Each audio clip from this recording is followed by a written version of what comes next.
Salut à tous, c'est le football à l'aveugle. On se retrouve aujourd'hui pour le débrief de ce Brest PSG qui vient de se terminer. Personnellement, je l'ai commenté en live malgré ma voix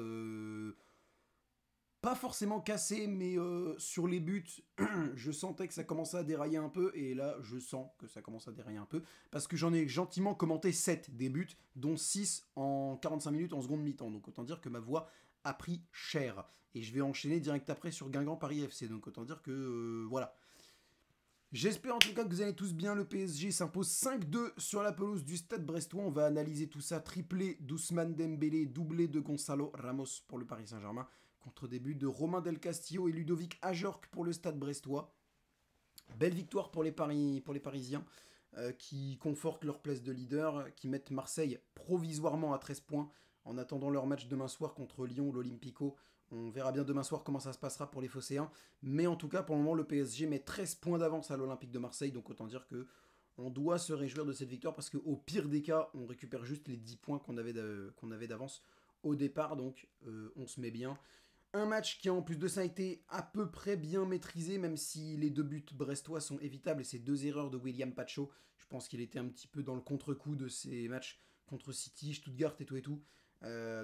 Voilà, ça c'est pas très grave. Pacho ne fait pas trop de boulettes non plus ces temps-ci, donc voilà, on peut comprendre que des fois il passe à côté d'un match. Je n'ai pas trop compris pourquoi il n'a pas été remplacé par Beraldo pour le coup, mais bon, ok, il n'a pas été remplacé, point à la ligne. Au niveau de la compo, de tous les cas, je comprends la compo, même la titularisation de Fabian Ruiz, et on va y revenir après, mais. Enfin, on va y revenir après.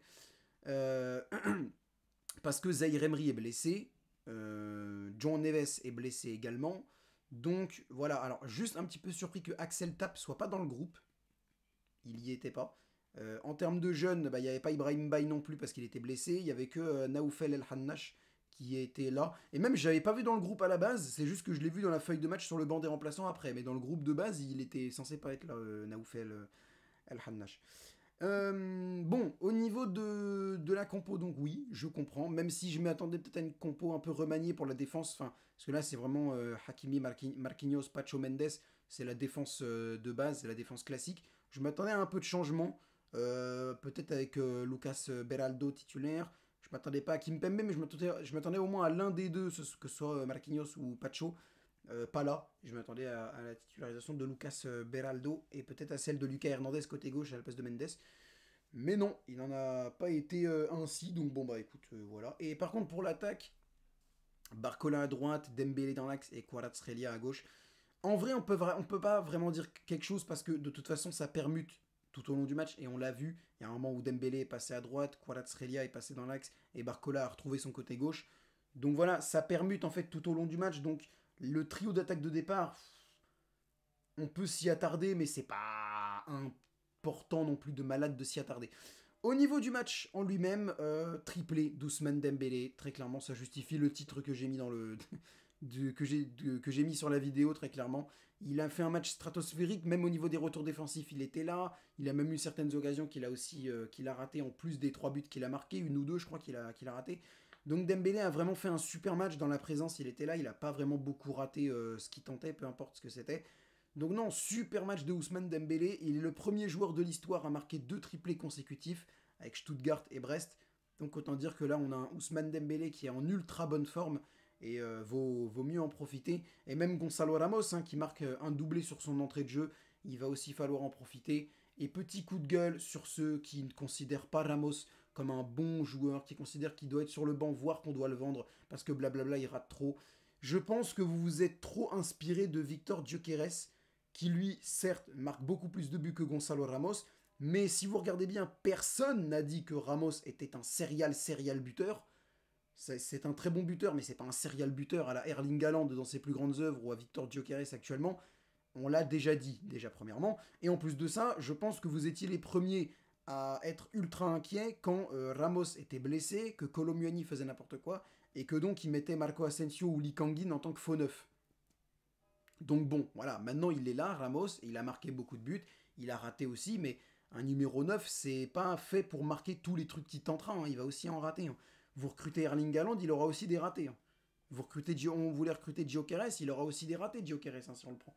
Donc les gars, Je comprends pas vraiment ces critiques-là. En plus, ça va pas faire progresser le joueur, les gars.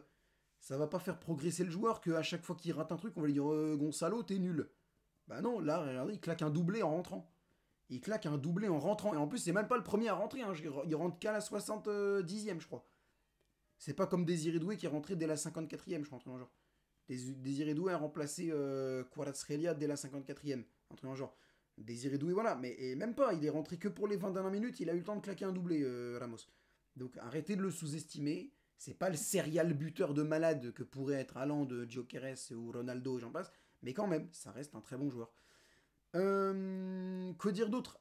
Magnifique performance hors stat de. Enfin, si, ils ont staté aussi. Marquinhos et Fabian Ruiz. Marquinhos qui est à l'origine de l'action sur le troisième but de Dembélé. Est-ce qu'il fait la passe d'Est? Je sais pas, mais en tout cas, il envoie un super caviar. Je sais plus si c'est pour Barcola, Doué ou Dembélé. Et Fabian Ruiz qui lui aussi envoie un super caviar pour le deuxième but, il me semble, ou pour le premier, je sais plus de Ousmane Dembélé. Donc Fabian et Marquinhos, tous les deux ont été très bons. Alors Fabian, je l'ai un peu critiqué parce que des fois il était statique au milieu de terrain, il regardait l'action se dérouler, il n'intervenait pas. Donc c'est les mauvais côtés de Fabian qu'on n'aime pas, mais voilà, c'est comme ça, on le changera pas.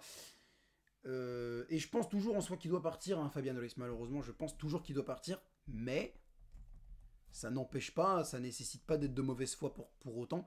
On peut dire quand Fabian Ruiz fait des bons matchs, et là pour le coup, pour moi il a fait un bon match, Fabian, je pense que c'était important de le titulariser. C'est pour ça que j'étais pas si choqué que ça. Déjà, premièrement, quand je l'ai vu titulaire, parce que Zaire Emery et Neves étaient blessés.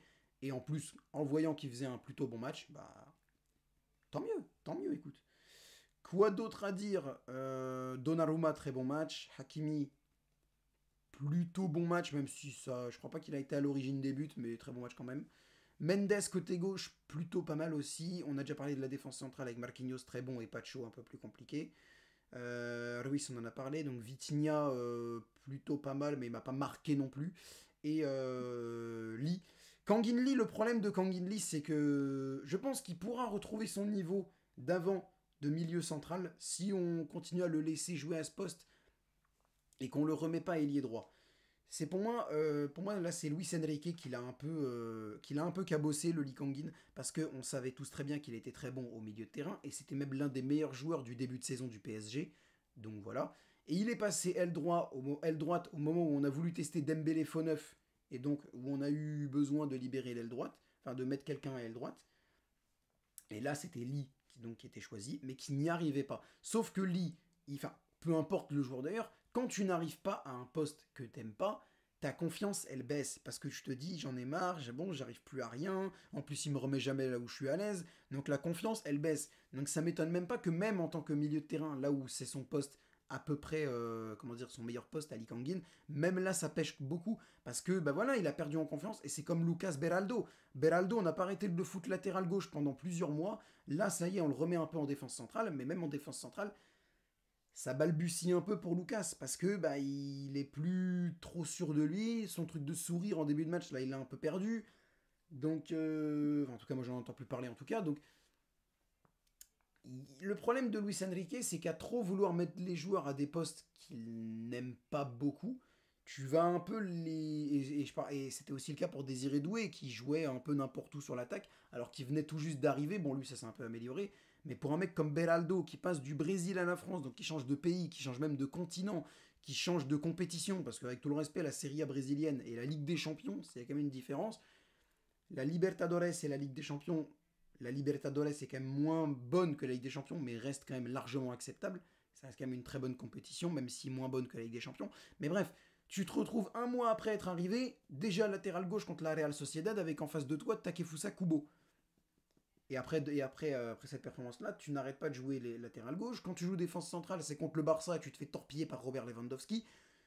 Donc voilà, il y a des problèmes avec ces joueurs-là, Beraldo, Lee et Marco Asensio, qui sont de la faute de Luis Enrique. Il ne faut pas le virer pour ça non plus, mais il faut dire, enfin d'après moi, c'est mon avis, que c'est de sa faute sur ce coup-là. Après Lee Kangin, je pense qu'il pourrait retrouver son niveau de jeu en tant que milieu central qu'il avait avant.